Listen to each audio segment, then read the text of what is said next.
दूर दूर तक न कोई घर न कोई इंसान। कैसा लगा यहाँ का काम? बहुत बढ़िया लगा। हिरन दिखाई दे रहा है जो कि पहाड़ पे लगातार चलते जा रहा है। लाइट का भी अच्छे से प्लान करना है और मेरे हाथ भी तो पहुँचनी चाहिए यहाँ तक इनके घर पे काम देखने के लिए। इंटीरियर का पूरा बुरांस के खूब सारे फूल खिल चुके हैं। गाड़ी लाएंगे जरूर लेकिन अभी नहीं, थोड़ा रुक के। सुबह के 9:15 बजे आज बाहर का माहौल कुछ ऐसा है। तो सबसे पहले आप सभी को मेरा प्यार भरा नमस्कार। मेरा नाम है आलोक राणा और स्वागत है आप सभी का देवभूमि उत्तराखंड के इन खूबसूरत पहाड़ों से। नमस्कार। आज अकेले आ रहे? कहाँ गए? और आ रहे? सुबह के टाइम पे थोड़ा बूंदाबांदी होने लगी थी। हमारी चिंता बढ़ने लगी थी क्योंकि इतनी सारी प्लाईवुड, HDHMR और ये पुराने बेड, मेरे कमरे का गद्दा और साथ ही मेरी कंप्यूटर टेबल सब बाहर पे बिखरे हैं। बाकी अपने कमरे में भी लगातार फर्नीचर का काम जारी है। और यहाँ पे ना बेड के पीछे का जो हेडबोर्ड है उसके लिए प्लाई भी आ चुकी है। शायद अब इसका काम भी जारी रहेगा। और इसके साथ साथ यहाँ पे अलमारियों पे एक एक ड्रॉवर तो लग चुके हैं दोनों साइड से। अभी तो इस अलमारी पे काम बहुत सारे हैं छोटे छोटे से, जिनमें कि टाइम भी बहुत ज़्यादा लगता है भाई।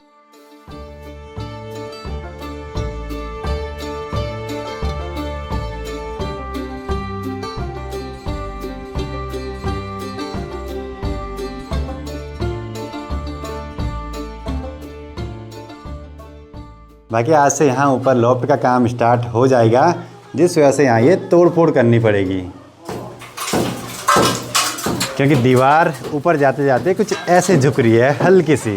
तो फिर थोड़ा सा भी अंतर नहीं चाहिए अलमारी वगैरह बनाने में, जिससे कि वो बिल्कुल साहुल में बन सके। तो तोड़ फोड़ ज़रूरी है। टाइम अभी 10:30 हो रहा है और आज मुझे ड्यूटी मिली है परवाड़ी वाले घर पे जाकर वहाँ गौशाला के काम करने की। तो ये जी अपना मनसूना मार्केट। तो चलो जी, आज मैं जाऊँगा XUV 700 से।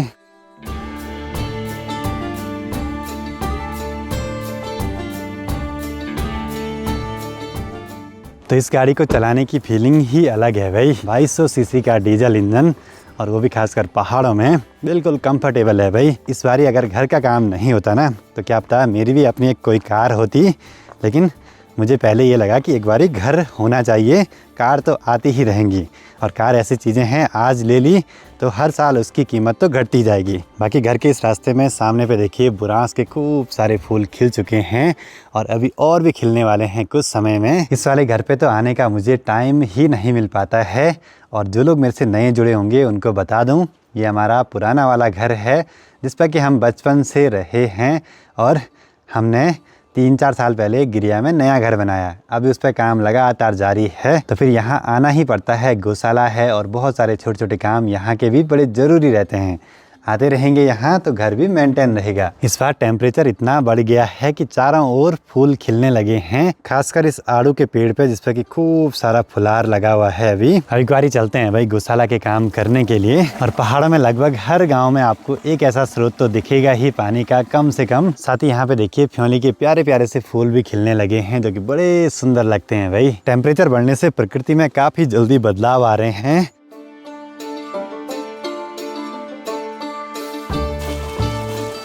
गौशाला के काम लगते बहुत आसान हैं लेकिन आसान बिल्कुल नहीं है। कुछ समय पहले तक गाय का बछड़ा भी था यहाँ पे, लेकिन अब वो गाय के साथ नहीं है, बेचारा मर गया। पुराने वाले घर के आसपास सुकून भरा माहौल है भाई। और गौशाला के पास तो और भी। आसपास दूर दूर तक न कोई घर न कोई इंसान, बहुत सुकून भरा माहौल। जितना यहाँ पे शांत माहौल है उतना ही आसपास का माहौल डरावना भी। अभी ठीक सामने इस जगह पे एक हिरन दिखाई दे रहा है जो कि पहाड़ पे लगातार चलते जा रहा है और ऊपर से ना पत्थर गिरने का भी डर। रोड कटिंग के काम से ना जंगली जानवरों को तो नुकसान होता ही है। बहुत सारे पेड़ भी टूट जाते हैं, जंगल भी नष्ट हो जाते हैं और जंगली जानवरों के रहने की जगह भी पूरी ख़त्म हो जाती हैं। हमारी 3 पीढ़ी पहले के लोग इस वाली जगह पे आए थे। यहाँ उन्होंने खेत बनाए, गौशाला बनाई, घर बनाए और यहीं बस गए। लेकिन उस समय यहाँ बहुत सारा अनाज भी हो जाता था, बहुत सारी चीज़ें मिल जाती थी। अब प्रकृति में इतना असंतुलन हो गया ना कि मतलब जंगली जानवर नुकसान करते जा रहे हैं फसलों का। कुछ बोएं भी, कुछ मेहनत भी करें, सब नुकसान हो जाता है। करीब आधे घंटे तक यहाँ पे बैठा रहा मस्त मज़े से। अब बस निकल पड़ते हैं नए वाले घर पे। बाकी इतना तो मुझे यकीन ज़रूर है कि आने वाले 1-2 सालों में यहाँ पे ऐसे कुछ अपनी गाड़ी भी रहेगी। क्या पता महिंद्रा के इस लोगों के साथ ही रहे। देखते हैं भाई आगे आगे क्या होता है। गाड़ी लाएंगे ज़रूर, लेकिन अभी नहीं, थोड़ा रुक के।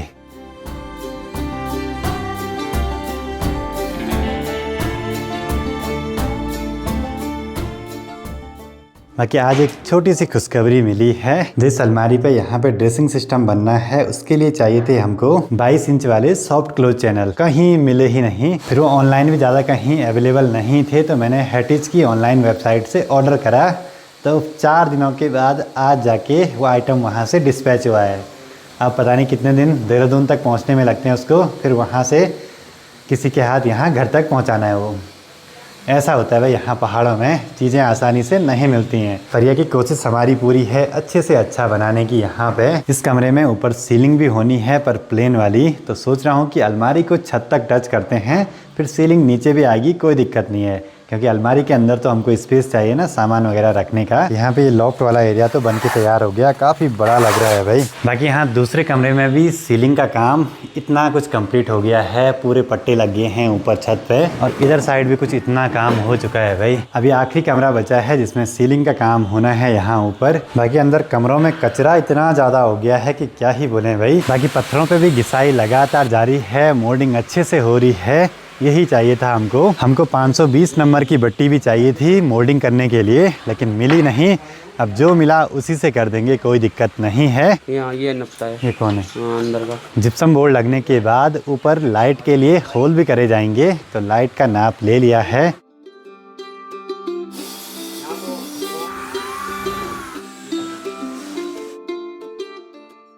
ऐसे में रखो। ये चीज़ें हैवी बहुत हैं भाई, पर एक बार फिक्स हो जाए तो कोई दिक्कत नहीं है। पहले ये पार्ट बना, फिर ये पार्ट बना, और फिर ये ऊपर वाला पार्ट, ऊपर छत से तार। यहाँ पे ड्राइवर लग जाएगा, नीचे यहाँ पे पट्टा आएगा ऐसे। हाँ। अब ऊपर का ये जो डिजाइन है ये पूरा ढक जाएगा भाई। एक साइड से तो ढक गया, अब यहाँ ऊपर ना पूरी सीलिंग करवानी है प्लेन वाली, तो ये भी ढक जाएगा। फिर ये लाल पीली नीली पट्टियाँ सब गायब हो जाएंगी, यहाँ से बिल्कुल वाइट वाइट सा रहेगा। ऊपर लॉफ्ट वाला बॉक्स तो बन गया है, लेकिन अब इस पर हमें लाइट का भी अच्छे से प्लान करना है कि एडाप्टर कहाँ पे रहेगा, कहाँ पे स्विच लगेगा। ठीक हो गया? फिट होता है गुनिये का काम, दीवार का क्या होगा। चीज़ें इतनी छोटी छोटी सी हैं, लेकिन बहुत ज़रूरी भी। अब अलमारी बना तो रहा हूँ, पर मेरे हाथ भी तो पहुँचनी चाहिए यहाँ तक। मतलब ये वाला पूरा एरिया नॉर्मली यूज़ कर सकते हैं, ऊपर वाला काम आएगा जैसे रजाई गद्दे कंबल वगैरह और अपने ट्रैकिंग वगैरह का सामान रखने के लिए।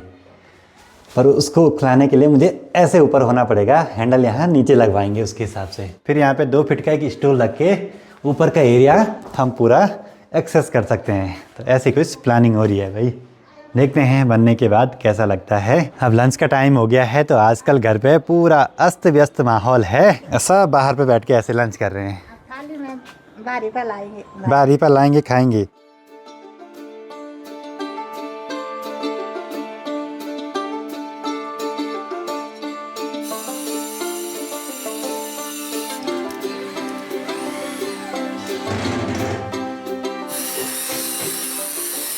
घर के काम अपने अंतिम चरण में हैं, और घर पे ना लगातार सभी लगे हैं मिस्त्री अपने अपने कामों पे।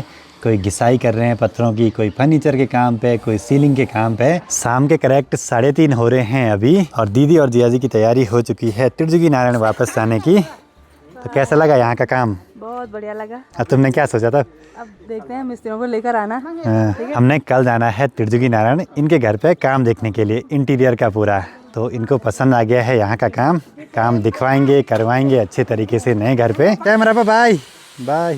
प्रीति का चार्जर रह गया था भाई। अभी तक घर पे खूब चहल पहल थी, अब माँ भी जा रही है परवाड़ी वाले घर पे, पापा जी भी जा रहे हैं, दीदी और जिया जी भी त्रिजुगी नारायण की ओर जा रहे हैं। बेटियाँ घर पे आती हैं, खूब चहल पहल बनी रहती है, और बेटियों के जाने से फिर से माहौल सुनसान सा भाई। बाकी आज से यहाँ पे ड्रेसिंग के लिए भी कटिंग होने लगी है, जो कि अलमारी पे लगेगा। वो पूरा सिस्टम चलेगा 22 इंच के सॉफ्ट क्लोज वाले चैनल पे, जो कि हमारे पास नहीं है। और वो ऐसा काम है ना, वो वही मिस्त्री कर सकता है जिसने पहले वो काम करा हो। किसी अनजान मिस्त्री से वो काम करवाएंगे तो गड़बड़ी होने के चांसेस ज़्यादा हैं उसमें, क्योंकि हर चीज़ का नाप बिल्कुल एक्यूरेट चाहिए। पहले ऊपर लॉफ्ट वाले एरिया को फिक्स करने से पहले इस पर ग्रुप कटवाने हैं वायरिंग वगैरह के लिए। ये काम छूट गया ना अभी, तो फिर बाद में बहुत दिक्कत होगी वायरिंग डालने में। वायरिंग दिखनी भी नहीं चाहिए और काम भी हो जाना चाहिए। नीचे का जो पट्टा है उस पर ऐसे ग्रुप बना दिया है वायरिंग वगैरह के लिए, जिससे कि यहाँ की एलईडी के लिए पावर मिल सके। तो सब कुछ पहले से प्री प्लान करके चलना होगा। अगर इन चीज़ों में प्री प्लान नहीं करा तो बाद में बहुत दिक्कत हो सकती है वायरिंग करने में। तो वायर अंदर अंदर से आती रहेगी, दिखेगी नहीं। बाकी शाम के टाइम पे भी बाहर का माहौल देखिए। सामने चौखमा पर्वत की ऊंची ऊंची चोटियाँ बड़ी सुंदर चमक रही हैं और चारों ओर एक अलग ही माहौल बन रखा है अभी आसमान पे।